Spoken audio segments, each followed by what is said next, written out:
Hi friends, voice కొంచెం బాగాలేదు, cold అయింది. వాయిస్ కొంచెం క్లియర్గా లేకపోతే అడ్జస్ట్ అవ్వండి, sorry for that. Hi friends, ఈరోజు మన టాపిక్ డీకోడ్ సంక్రాంతి. మన పెద్దవాళ్ళు ఏ ఫెస్టివల్ చెప్పినా కూడా దానికి ప్రతి దానికి ఏదో పెద్ద రీజనే ఉంటుంది. సైన్స్ కూడా అందదన్నమాట, వీళ్ళందరూ ఎలా పెట్టారు మన పూర్వీకులు ఇవన్నీ అనేసి. మన ప్రతి ఫెస్టివల్ అగ్రికల్చర్కి కనెక్టే ఉంటుంది, మన హ్యూమన్ హెల్త్కి అండ్ ఎకాలజికల్ సిస్టమ్ని బ్యాలెన్స్ అవ్వడానికి ఎన్ని రకాలుగా ఉపయోగపడుతూ ఉంటుంది. Almost all lunar calendar base చేసుకొని, అంటే ఇప్పుడు నక్షత్రాలు, గ్రహాలు, వీటి మూమెంట్ని బేస్ చేసుకొని మన వాళ్ళు పర్టికులర్గా పంచాంగం అంటే ఏంటి, జాతకాలు కాదు, it's a science of calendar అనమాట. ఏ రాశి ఎక్కడి నుంచి ఎక్కడికి కదులుద్ది, ఏ నక్షత్రం ఎక్కడి నుంచి ఎక్కడికి కదులుద్ది, సూర్యుడు ఎక్కడి నుంచి ఏ మూమెంట్ ఇంకో దగ్గరికి ఎక్కడికి వస్తుంది, ఆ టైంలో మనం ఏం చేయాలి.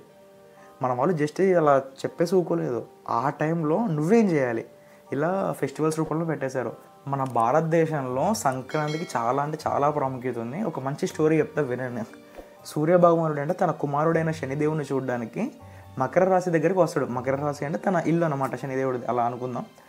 సో ఇక్కడ గమనించండి, ఈ స్టోరీలో ఏం చేశాడు, సూర్యభగవానుడు తన కుమారుడిని చూడడానికి శనిదేవుడి దగ్గరికి వచ్చాడు. ఇక్కడ సీజనల్ చేంజ్ జరుగుద్ది. మన ఆస్ట్రానమీని తీసుకుంటే సూర్యుడు ధనుసు రాశి దగ్గర నుంచి మకర రాశిలోకి ఎంటర్ అవుతూ ఉంటాడు, అంటే షిఫ్ట్ అవుతూ ఉంటాడు, మూమెంట్ అనేది చేంజ్ అవుతూ ఉంటుంది. దాన్ని బట్టి మనకి సీజనల్ చేంజ్ వస్తుంది. చలికాలం వెళ్ళిపోద్ది. ఫస్ట్ గమనించాల్సిన విషయం, మనకి చలికాలం వెళ్ళిపోద్ది సంక్రాంతిలో. అప్పుడప్పుడే సన్లైట్ అనేది ఇంకా తీవ్ర స్థాయికి చేరుకుంటూ ఉంటుంది. సంక్రాంతి ఫెస్ట్ నుంచే మనకి సీజన్ చేంజ్ అవుతూ ఉంటుంది. ఇట్ ఈస్ హౌ బ్యూటిఫుల్ అనమాట. అంటే ఒక మంచి స్టోరీలో ఆస్ట్రానమీ సబ్జెక్ట్ని పెట్టేసి సన్ మూమెంట్ ఇలా ఉంది, ధనుసు రాశిని క్రాస్ చేసుకొని మకర రాశికి వచ్చింది, ఇలా ఇంత అందంగా మనకి స్టోరీ చెప్పారు. సీజన్ చేంజ్ అవుతుంది రా బాబు, మనం సన్లైట్ ఇంకా ఎక్కువ ఉంటుంది, మనం అగ్రికల్చర్కి కానీ మన హెల్త్కి కానీ ఇంకా పెద్ద వర్షాకాలం ఈ చలికాలం వీటి ఎఫెక్ట్ ఏమి ఉండదు, మనకి కంప్లీట్గా మనం డైలైట్కి ఎక్స్పోజ్ చేసుకోవచ్చు మన బాడీని. ఇది కాన్సెప్ట్. భాగవత పురాణం నుంచి చిన్న స్టోరీ చెప్తాను మీకు, అందరు వినే ఉంటారు చాలా వరకు. కార్టూన్ నెట్వర్క్లో కూడా ఈ స్టోరీ వచ్చింది. ఏంటంటే ఇంద్రుడికి బాగా అహంకారం ఎక్కువైపోయి వీళ్ళు ప్రజలందరూ పూజ చేయట్లేదు నాకు అనేసి వర్షాల కోసం అందరు పూజ చేస్తూ ఉంటారు. కృష్ణుడు ఏమంటాడు అప్పుడు వచ్చేసి, వద్దు, మనకి ఆధారం ఏంటి, గోవర్ధనగిరి. ఆ ప్రకృతి నుంచే మనకు అన్నీ వస్తున్నాయి, పశువులు పోషణ కానీ మనకు కానీ అన్నీ గోవర్ధనగిరి నుంచి వస్తాయి, మనం గోవర్ధనగిరికి పూజలు చేయాలనేసి చెప్తే ఇంద్రుడికి అహంకారంతో వర్షాలు కురిపించేసి గోలగోలు చేస్తాడు. కట్ చేస్తే కృష్ణుడు చిటికన వేలతో గోవర్ధనగిరిని లేపుతాడు, ఇంద్రుడు అహంకారం తగ్గిపోద్ది. So this is the story, అందరికీ ఐడియా ఉంటుంది ఇది. కట్ చేస్తే ఇక్కడ వాళ్ళందరూ సెలబ్రేట్ చేసుకుంటారు. ఎలా, అక్కడున్న చెక్క ముక్కల్ని, లేదంటే అక్కడున్న పాత వస్తువులు, అంటే ఇన్ ది సెన్స్ పాత వస్తువులని కాదు, ఆల్రెడీ అగ్రికల్చర్ ఒక సీజన్ అయిపోయి ఉంటుందా, దాని తర్వాత మిగిలిపోయిన రా ఏదైతే ఉంటుందో, అంటే చాలామంది పొలం చేసేవాళ్ళని చూడండి, గమనిస్తారు. కొన్ని పొలాలు మొత్తం గడ్డి ఇట్లా పేరుకుపోయి ఉంటుంది, ఇట్లా ముళ్ళులాగా, అంటే లైక్ ముళ్ళు అని కాదు, సో ఇలా పేరుకుపోయి ఉంటుంది. అవన్నీ మనం తీసేయాలంటే ఎన్ని రోజులని పీకుతాం. సో ఆ కాన్సెప్ట్ని ఇక్కడ మీరు కాల్స్తే, దాన్ని కాల్చడం వల్ల నువ్వెంత విస్తీర్ణతో ఉన్నా కూడా అది ఏమంటే కాలిపోద్ది, యాష్ అయిపోద్ది, బూడిదైపోద్ది. ఈవెన్ ఆ బూడిదలలో చాలా ప్రాపర్టీస్ ఉంటాయి, యాంటీ మైక్రోబియల్ ప్రాపర్టీస్ ఉంటాయి. ఇంకా అవి నీ భూమికి ఫెర్టిలైజర్స్లో ఉపయోగపడతాయి. ఇప్పుడు గడ్డి కాలిస్తే వచ్చింది, యాష్ వచ్చింది, ఆ యాష్ మళ్ళీ నీ భూమిలోనే ఉందనుకో, అదేమైంది, మట్టిలో కలిసిపోద్ది. మట్టిలో కలిసిపోతే ఏంటి, ఫెర్టిలైజరే కదా. నువ్వు ఆకుల్ని లేకపోతే ఎండిపోయిన ఆకుల్ని ఇవన్నీ వేసినా నీకు తయారయ్యేది ఏంటి, పెస్ట్ తయారవుద్ది, న్యాచురల్ ఫెర్టిలైజర్స్ తయారవుతాయి. So this is the concept how మనం భోగిని ఇలా సెలబ్రేట్ చేసుకుంటాం. యాక్చువల్గా భోగి ఫెస్టివల్ అంటే మన ఇంట్లో పాత పుస్తకాలను తగలెట్టేయాలి, లేదంటే మనకు పెద్ద పెద్ద గ్రంథాలను తగలెట్టేయాలి, ఇలా వచ్చేసింది తప్ప నిజానికి నువ్వు చెక్క ముక్కలను, లేదంటే చెట్లను ఎండిపోయినవో, లేదంటే రాలిపోయినవో, ఈ టైప్ ఆఫ్ ఇవన్నీ నువ్వు తగలబెట్టడం వల్ల భోగి రోజు అవి బూడిదలా మారుతాయి. అవన్నీ నువ్వు ఏం చేస్తావు, బూడిదని ఇప్పుడంటే రోడ్లు వచ్చేసాయి కాబట్టి ఊడి చేస్తావు, పక్క ఇది వేస్ట్ అయిపోతుంది. బట్ ఒకప్పుడు ఎలా ఉండేది, మనకి రోడ్లు లేవు, భూమే. సో నువ్వు అలా కాల్చడం వల్ల ఆ యాష్ అనేది అక్కడే ఉంటుంది, భూమిలో కలిసిపోద్ది, ఏదన్నా కలిసిపోద్ది భూమిలో. సో నువ్వు ప్రకృతి నుంచి వచ్చిన దాన్ని కాల్చి మళ్ళీ అది భూమిలో కలిసిపోవడం వల్ల భూమి దృఢత్వాన్ని కోల్పోకుండా ఉంటుంది, ఫెర్టిలైజ్ అవుద్ది భూమి first. So this is the concept how మన యాన్సిస్టర్స్ భోగి పండుగని ఇలా ఇంత బ్యూటిఫుల్గా ఒక మంచి స్టోరీలో పెట్టారు. అసలు అగ్రికల్చర్ చేసే వాళ్ళకి కరెక్ట్గా మన ఫెస్టివల్స్ అర్థమైతే అసలు వాళ్ళకి అగ్రికల్చర్లో ఏ సీజన్లో ఏ పంట వేయాలి, లేకపోతే ఏ టైప్ ఆఫ్ మనం భూమిని ఎలా సాగు చేసుకోవాలి, ఇవన్నీ చాలా చాలా అంటే చాలా నాలెడ్జ్ ఉంది దాంట్లో. నేను రాసుకున్న చాలా వరకు. మనం ఇలా కాల్ చేశాక మ్యాక్సిమం ఏమేం కలుస్తారంటే బాజ్రా, జొన్నలు, ఇలాంటివన్నీ సీజన్ అనమాట. ఈ సంక్రాంతికి వచ్చాయి, మనకు చేతికి వచ్చావు అవి అలాంటి పంటలే. సో అవన్నీ మనం తీసేసుకున్నాక అంటే కోత కోసేసుకున్నాక భూమిలో చాలా ఉంటాయి అనమాట, అలా ఇరుక్కొని ఉంటాయి చాలా వరకు, వేలతో సహా పెకిలించలేం కదా. సో అవన్నిటిని కాల్ చేస్తారు. అవి కాల్ చేయడం వల్ల అవి యాష్ అయిపోతాయి కదా, బూడిదలు అయిపోతాయి. వాటికి ఏమొస్తుందంటే ఫాస్ఫరస్, పొటాషియం, ఇవి కలుపు మొక్కలకి నియంత్రణగా ఉపయోగపడతాయి అనమాట. కలుపు మొక్కలు అంటూ ఉంటారు, చాలామంది పీకేస్తూ ఉంటారు. నువ్వు పంట అయిపోయాక ఒక కోత కోసేసాక నువ్వు వాటిని కాల్చడం వల్ల పైన ఒక చిన్న లేయర్లో ఉంటుంది చూడండి, అది కాల్చడం వలన నీకు కలుపు మొక్కలు రావు. ఈ ఎక్కడ కలుపు మొక్కలు, ఎక్కడ పంట కాల్చడం, ఎక్కడ స్టోరీ, ఎక్కడ భాగవతం అమ్మ. సో మనం సెలబ్రేట్ చేసుకుంటున్నాం పండగల్ని, బట్ వాడిని అసలు దాన్ని అర్థం చేసుకుంటే ఫస్ట్ ఇంత గొప్పగా మన వాళ్ళు ఈ కల్చర్ని డెవలప్ చేశారు. లేకపోతే మన సనాతన ధర్మం కాదు, ఇది సనాతన ధర్మం టాపికే కాదు, బట్ ఒక వే ఆఫ్ లైఫ్కి ఉపయోగపడే విధంగా ప్రతి ఫెస్టివల్ని మన వాళ్ళు ఏమర్చాడు. జస్ట్ భోగి గురించి చెప్తే నీకేమర్థమైంది, పంట వేస్తారు, పంట కోతకు వస్తుంది, పంట కోత కోసాక నీకు ల్యాండ్ని క్లీన్ చేసుకోవాలి. ల్యాండ్ని మళ్ళీ నెక్స్ట్ సీజన్కి, నెక్స్ట్ పంటకి నువ్వు తయారు చేసుకోవడానికి నీ ల్యాండ్ని క్లీన్ చేసుకున్నారు కాల్ చేసి. ఆ కాల్చడం అనే కాన్సెప్ట్ భోగి అనుకుంటే నీ ల్యాండ్ క్లీన్ అయిపోద్దా, దాని తర్వాత నీకు ఫెర్టిలైజర్స్ కావాలి, న్యాచురల్ ఫెర్టిలైజర్స్. అవన్నీ నీకు ఎక్కడి నుంచి దొరుకుతున్నాయి మళ్ళీ? ఆ పంటను కలిసాక ఆ యాష్ ఏదైతే ఉందో అది భూమిలోనే ఉంటుంది కదా, భూమిలో కలిసిపోతుంది. నీ వచ్చే పంటకు కూడా మంచి ఫెర్టిలైజర్లో ఉపయోగపడుద్ది. ఇంత బ్యూటిఫుల్గా ఎలా పెట్టారు అసలుకి? కొంచెం ఆలోచించి కొంచెం మంచిగా ఫెస్టివల్స్ని జరుపుకుంటే చాలా బాగా అనిపించింది. మకర సంక్రాంతి ఒక చిన్న స్టోరీ చెప్తా, చాలా షార్ట్ అండ్ స్వీట్గా ఫినిష్ చేసేద్దాం. సూర్య భగవానుడు అంట తన కుమారుడైన శనిదేవుని చూడడానికి మకర రాశి దగ్గరకు వస్తాడంట. మకర రాశి అనేది ఒక ఏరియా అనుకుంటే అక్కడికి వస్తాడనమాట. ఈవెన్ ఇక్కడ ఎంత బ్యూటిఫుల్గా నరేట్ చేశాడంటే ఆస్ట్రానమీ సబ్జెక్ట్ని తీసుకుంటే నక్షత్రాలు బేస్ చేసుకొని స్టోరీ చెప్పారు.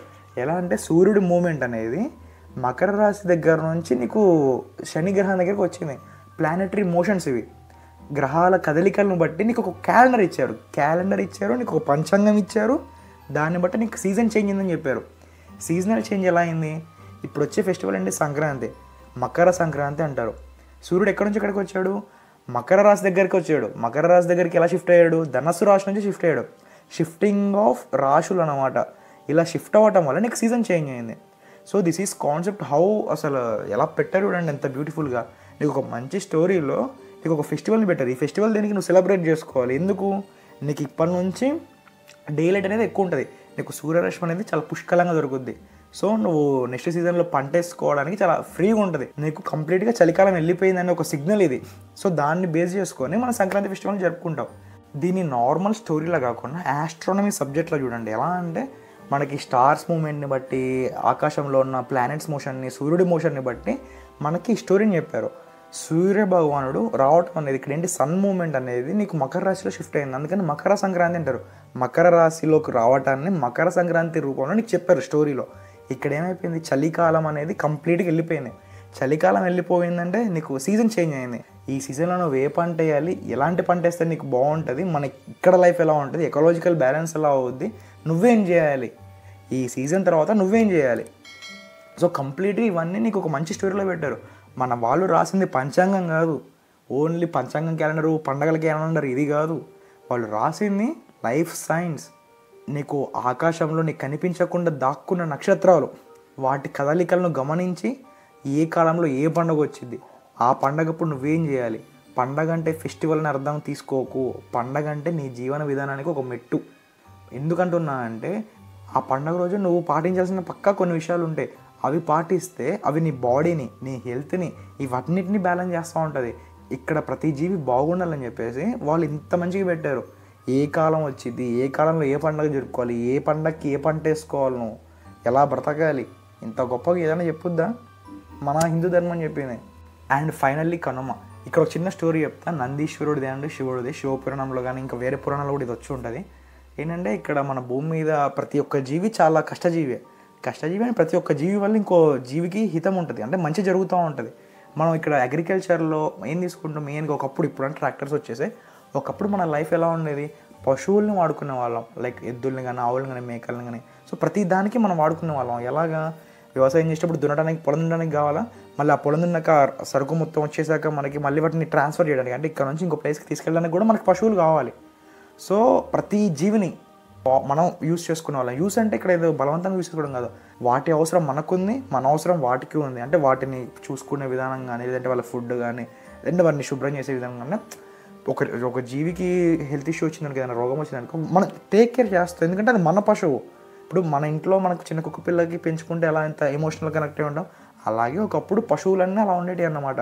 మన హ్యూమన్ లైఫ్తో అటాచ్ అయిపోయి మనం పరస్పరంగా హెల్ప్ చేసుకొని బతికిన లైఫ్ మనది.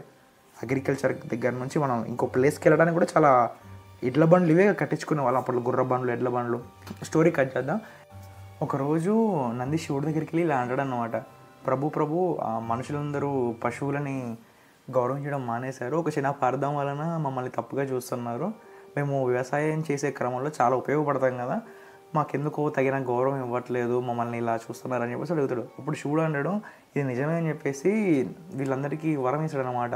నంది అడిగినందుకు కారణంగా కనుమ రోజు జంతువులన్నింటినీ మనం రెస్పెక్ట్ఫుల్గా, మీరు గమనించండి, మనకి ఇంటి ముందు గగ్గిరిందని వేసుకొని వస్తూ ఉంటాడు, బసవన్న అంటూ ఉంటారు, ఐడియా ఉండి ఉంటుంది, వస్త్రాలు కప్పేయటం కానీ, పసుపు కుంకుమ ఇవ్వటం కానీ. సో ఇలా ఈ టైప్ ఆఫ్ కల్చర్ అనేది ఇలా వచ్చింది. ఏంటంటే ఇవి జంతువులన్నీ ఏంటి, అగ్రికల్చర్ చేశారు, పంట మనకు కోతకు వచ్చింది అనుకో, మనం ఒక్కరం పండించలేం కదా, అవేంటి పశువులు కూడా మాకు చాలా హెల్ప్ చేసాయి. పొలం దున్నే క్రమంలో ఆవులు, ఎద్దులు, మంచి మంచి బుల్స్, ఇవన్నీ చాలా హెల్ప్ అయ్యేవి. ఒక్కొక్క జీవి ఎలా అంటే మన వే ఆఫ్ లైఫ్లో చాలా ఇంపాక్ట్ ఉంటుంది. సో వాటి కృతజ్ఞతతో మనం ఇలాంటి కనుమ అనేది వాటికి డెడికేట్ చేసాం. ప్రతి పశువుకి, ఆవుకి, గేదెకి, మేకలకి, సో వీటన్నిటికీ మనం కనుమని డెడికేట్ చేసేసి వాటిని ఆ రోజు మంచిగా క్లీన్ చేస్తారు. మీరు గమనించండి, ఇప్పుడు కూడా తమిళనాడు సైడ్ జల్లికట్టు జరుగుతూ ఉంటుంది కనుమ రోజు. ఇక్కడ కూడా చాలా రిలేటెడ్గా చాలా తక్కువ మోతాదులో జరుగుతూ ఉంటాయి ఇట్లా ఎద్దుల పోటీలు కానీ, ఇవి జరుపుతూ ఉంటారు. అంటే వాటికి ఒక హ్యాపీనెస్ అనమాట, అంటే మంచి పండించారు పంట, వాటికి ఒక జాయ్ వద్దా, వాటికి ఒక హ్యాపీనెస్ కావాలి కదా. సో వాటికి ఎలా పెడితే బాగుంటుంది అనే టైప్లో వాటికి ఈ రకమైన కనుమని వాళ్ళకి డెడికేట్ చేసేసి వాళ్ళకి రిలేటెడ్గా ఫెస్టివల్స్ అనమాట. మీరు గమనించండి, ఆ రోజు చాలా వరకు మనం దానం ఇస్తూ ఉంటాం ఆవులకు కానీ, ఇట్లా ఇంటికి వచ్చినప్పుడు వాళ్ళకి దానాలు ఇస్తూ ఉంటాం, బియ్యము, బెల్లం, లేదంటే కొన్ని ధాన్యాలు కలిపి పెడితే చాలా మంచిది అంటారు. ఇన్ఫ్యాక్ట్ పశువులు అవే తింటాయి. బెల్లం వాళ్ళకి చాలా ఇంపార్టెంట్ అన్నమాట. అవి చాలా బలంగా ఉండడానికి బెల్లం ఏంటంటే అరగడానికి కూడా చాలా హెల్ప్ అవుతుంది. మనం ఉత్తి బియ్యం పెట్టేస్తాం అనుకో, అవి ఎలాగ తింటాయి, బియ్యం అసలు మనకే అరగదు కదా. సో అవి కూడా మనలాగే బియ్యం అరగటానికి ఎలా పెడతారంటే కొన్ని పప్పులు వేస్తారు దాని తర్వాత బెల్లం ముక్కలు కూడా వేస్తూ ఉంటారు, బెల్లం వేస్తారు. వాటికి దానం ఇచ్చినప్పుడు బెల్లం పక్కా ఇవ్వాలి, ఎందుకంటే అవి తిన్నాక అవి అరుగుతాయి తొందరగా, బెల్లం అనేది అరగడానికి హెల్ప్ అవుతూ ఉంటుంది. అసలు మనం ఇచ్చే దానంలో కూడా నువ్వు ఏమేమి పెట్టాలని చెప్పారు చూడండి, ఇది హైలైట్.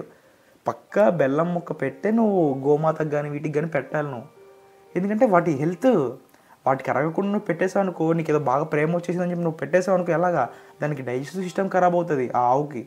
సో అందుకని నువ్వు బెల్లం కూడా పెట్టావు అనుకో, అది బ్యాలెన్స్ అవుద్ది, అది డైజెషన్ మంచిగా అవుద్ది, బెల్లం హెల్ప్ అవుద్ది.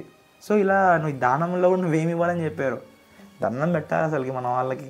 మనం జరుపుకునే ప్రతి పండగకి ఒక మంచి అర్థాన్ని ఇవ్వండి.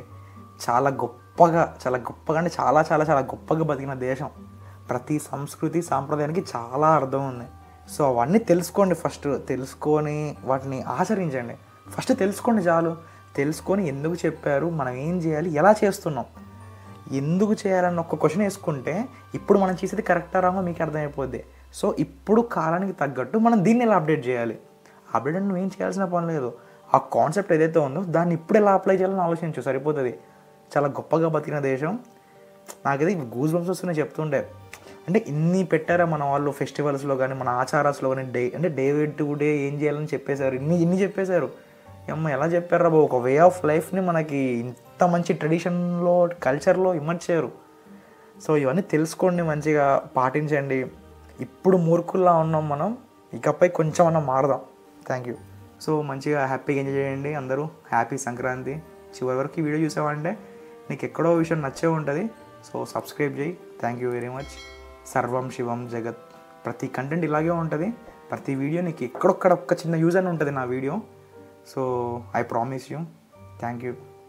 And finally happy Sankranti.